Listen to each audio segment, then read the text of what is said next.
क्यों मारे उसे?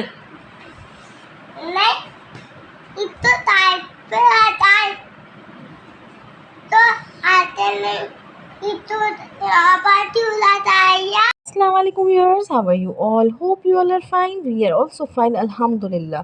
तो जी जनाब, ये नए व्लॉग का आगाज़ होता है सुफियान की फड्डेबाजी से, और ये गुस्सा थे Ruhaan. A few moments later. उनके गुस्सा होने की वजह कुछ यूँ थी कि रूहान साहब को कल मैंने अपने पास सुला लिया था और ये सोए थे अपनी दादी के पास। तो अब ये सुबह उठने के साथ ही रूहान पे गुस्सा हो रहे थे और सुबह 6 बजे उठ के बैठ गए थे। अब लग रही थी इनको भूख कि मुझे खाना है हलवा पूरी। तो हमने कहा तो क्या बेटा वेट कीजिए, अभी दादा गए हैं, और दादा वाकई नाश्ता लेकर आ चुके थे, हलवा पूरी पराठे 3 hours later. हाँ, बस नाश्ता वाश्ता करने के बाद जो है मैंने कहा आज क्या करूँ कुछ हल्का फुल्का। अब रात को सोच रही थी कि रात को कुछ कोरमा शोरमा बनाएंगे, अगर कोई गेस्ट आया तो अब कुछ हल्का फुल्का बना लेती हूँ। अब हल्का फुल्का क्या बनाऊँ, कुछ सोच ही रही थी। घर में कोई फ्रीज़ हुई दाल वगैरह वो भी नहीं थी। फिर मैं कहा ओह येस, कल जो मैंने शामी कबाब का मसाला चढ़ाया था वो भी तैयार था और उसको मैं 1 से 2 बार गर्म कर चुकी थी, और मैंने कहा चलो शामी कबाब भी बना के वो फ्राई कर लेंगे। तो जनाब यहाँ पे बस शामी कबाब की तैयारी कर रही थी। मैं इसमें हरा मसाला डाल रही थी और साथ ही साथ ये मैं निकालती जा रही थी शामी कबाब में से जो साबुत गरम मसाले थे वो उसको डिस्कार्ड करती जा रही थी ना, वो मुंह में आते हुए बहुत बुरे लगते हैं। तो बस इसको ध्यान से देखते हुए मैं शामी कबाब बनाऊंगी ताकि जो है क्या कहते हैं उसके अंदर ये साबुत गरम मसाला ना आए जो कि मुंह में अजीब सा जायका लेकर आते हैं। तो बस जनाब यहाँ पे जो है शामी कबाब बनने के मराहिल में थे। और फिर रात को भी मैंने कुछ ख़ास क्या बल्कि कुछ बनाया ही नहीं था। रात को हमारे यहाँ आ गया था बाहर से बारबेक्यू चिकन टिक्का वगैरह, तो हमने वो खाया था क्योंकि मैं करने लगी थी नीचे हमारे घर का काम जो है कंप्लीट हो गया था, तो मैं वहाँ की सफाई करने लगी थी। तो रात को आया था चिकन टिक्का, वो हमने खाया था। और जी जैसे कि पिछली वीडियोज़ में हमने बताया कि घर तोड़ना पड़ा, उसकी बेसिक वजह क्या है कि भाई सबसे पहले तो ये वीडियो है आज मैं डेडिकेट करना चाहती हूँ उन लोगों को जिनके पास अपने घर नहीं है और वो जो है एज अ रेंटर दूसरों के घरों में रह रहे हैं तो मैं उनको ये वीडियो डेडिकेट करनी चाहती हूँ कि प्लीज़ प्लीज़ प्लीज़ प्लीज़ आप जहाँ रहें उस जगह को आप अपना समझिए, उस तरीके से, उस दिल से, उस लगन के साथ वहाँ पे रहें आप। क्योंकि अगर कोई बिल्ली वगैरह भी कहीं पे बैठती है या कहीं पे अपना ठिकाना करती है तो वहाँ पे उस जगह को साफ़ करती है, फिर वो बैठती है जस्ट लाइक दैट। तो बस जनाब कुछ हुआ मामला ये था कि बस हमारा जो घर था उसमें लाइन्स वगैरह काफ़ी ब्लॉक हो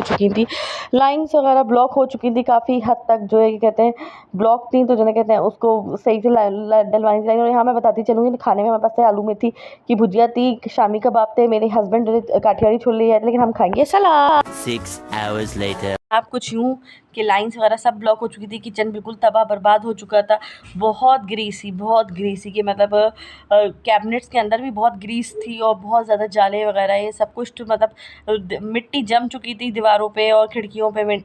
तो इसलिए हर नया न्यू कलर करवाना पड़ा और किचन को तोड़ के दोबारा नए सिरे से रेनोवेट करवाना पड़ा। ये आप देख सकते हैं कि एक मिडिल क्लास हाउस जो है कैसा होता है। ये एक स्मॉल हाउस, स्मॉल फैमिली के लिए 3 रूम्स हैं। और अब ये वो वाला रूम मैंने आपको दिखाया उसके, क्योंकि कॉर्नर का घर है तो उसकी दोनों साइड पे गैलरी है, वॉशरूम है गैलरी में, और ये दूसरा रूम है, ये भी बेडरूम है। और यहाँ पे जो है कहते 2 स्टोर दिए गए हैं।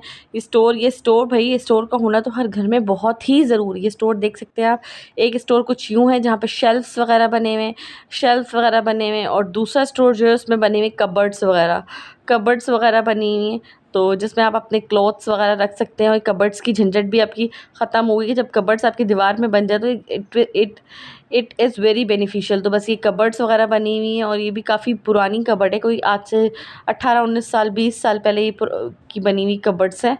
तो बस ये कबर्ड्स वगैरह बनी हैं और काफ़ी स्पेशियस कबर्ड है। और घर में तो भाई इन चीज़ों का होना बहुत ही ज़रूरी है। स्टोर वगैरह कबर्ड्स आपकी जो है वॉल के साथ ही बनी हुई हो तो बहुत ही ज़्यादा आपके लिए बेनिफिशियल और यूज़फुल होती हैं और इससे एक नया ही लुक आ जाता है। बस तो जी ना आपका कबर्ड का सर्वे दिखा रही थी और ये देख सकते हैं आप कितनी ज़्यादा स्पेशियस कवर है कबर्ड्स। और घर भी हमारा काफ़ी खुला कुशादा और बड़ी बड़ी विंडोज़ के साथ है। 2 रूम्स ये हो गए। अब आ जाते हैं हम थर्ड रूम के अंदर। अच्छा, थर्ड रूम जो है बिल्कुल सामने ही है इस रूम में के, और ये जो है ये एक मास्टर बेडरूम कह लें आप।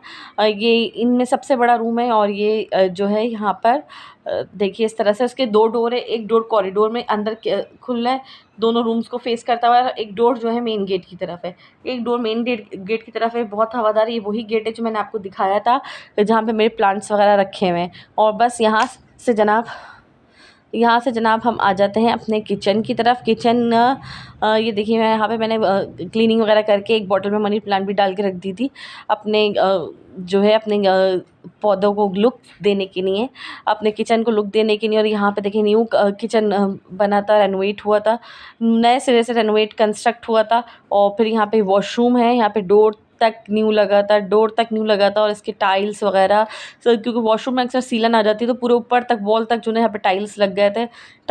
ईच एंड एवरीथिंग न्यू है। वॉश बेसन और टैप वगैरह सब कुछ न्यू है। और ये हमारा वॉशरूम बड़ा ही ज़बरदस्त सा तैयार था। ग्रे कलर और वाइट कलर की थीम पे था। और यहाँ पे जो है सैनिटरी जो है यहाँ पे वाइट कलर की यूज़ की गई थी, और डोर भी इसका बिल्कुल नया चमचमाता हुआ लग चुका था। अब जनाब ये रहे थे हमारे सुफियान साहब खड़े हुए वहाँ नज़ारे देख रहे थे। यहाँ पे मैंने धुलाई करी थी, यहाँ पे रिस्ट्रिक्टेड था कि अभी आपको यहाँ पे नहीं आना है।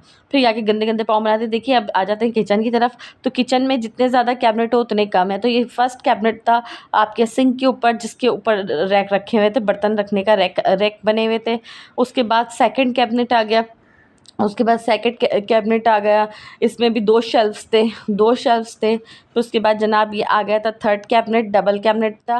ये थोड़ा बड़ा, ये वाला कैबिनेट थोड़ा बड़ा ही है कि इसमें बड़ी चीज़ें पतीले वतीले आप रख सकते हैं। वैसे पतीले वगैरह की मैं सजेस्ट करूँगी नीचे वाले कैबिनेट्स में आप रखा करें, ऊपर थोड़ी हल्की फुल्की चीज़ें बर्तन शर्तन रखें।